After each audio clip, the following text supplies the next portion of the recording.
Thames Water have been in the news this week after their boss told the BBC that they need to increase customer bills by as much as 40% by 2030 to fund improvements to the water infrastructure, as their investors are refusing to make further investments.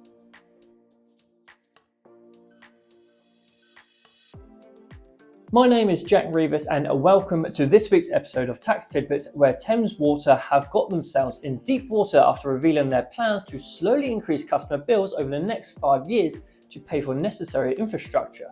This has not been approved by their regulator Ofwat, who has so far pushed back on substantial bill increases and is unlikely to approve plans to raise bills to address shareholder issues. Thames Water have a substantial amount of debt due to previous poor management, which is raising some concerns over the company collapsing, especially as it now faces an increased struggle for capital from investors. There have been talks of nationalisation, which the government is ready to do if necessary, though their regulators have made reassurances that this will not happen anytime soon. According to the Department for Energy Security and Net Zero, nearly 4 million smart meters were declared as faulty last year, with issues causing the meters to not operate in smart mode, and in the worst cases, meters providing inaccurate readings leading to inflated bills. Despite the efforts by energy suppliers to replace faulty meters, these issues persist, with customers often facing challenges and poor customer service from their suppliers while trying to resolve bill discrepancies and receive support with their meters. Though the vast majority of smart meters are working properly, the number of errors being reported by suppliers is larger than anticipated, causing government officials to urge regulators to take action to hold suppliers accountable for quickly addressing customer issues.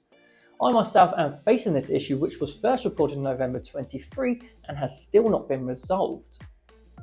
According to a new plan put forward by the National Grid's Electricity Systems Officer, the UK's electricity network requires an additional investment of nearly £60 billion to facilitate upgrades necessary to meet the government's decarbonisation targets by 2035. The plans include installing 4,000 miles of undersea cables and 1,000 miles of power lines, which is estimated to add between £20 and £30 per year to customers' energy bills. The government has said that these plans are in preliminary stages and are subject to their rigorous planning processes, so we may not see any immediate changes, but the expansion aims to support the transmission of offshore wind energy to households across the UK. This will also support the national shift towards electric vehicles and heating.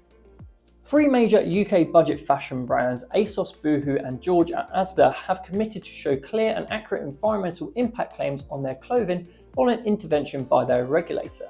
This comes during a crackdown on greenwashing within the industry, as many products have been found to claim to be eco-friendly without providing sufficient information on how they are good for the environment.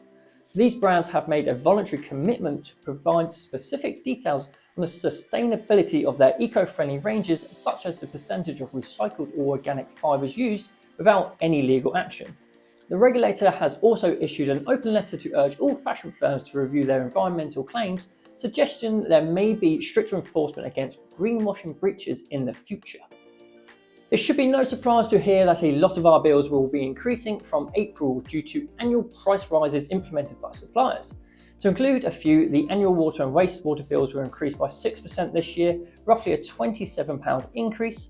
The annual flat rate of vehicle tax for a car registered after the 1st of April 2017 will be increasing by £10.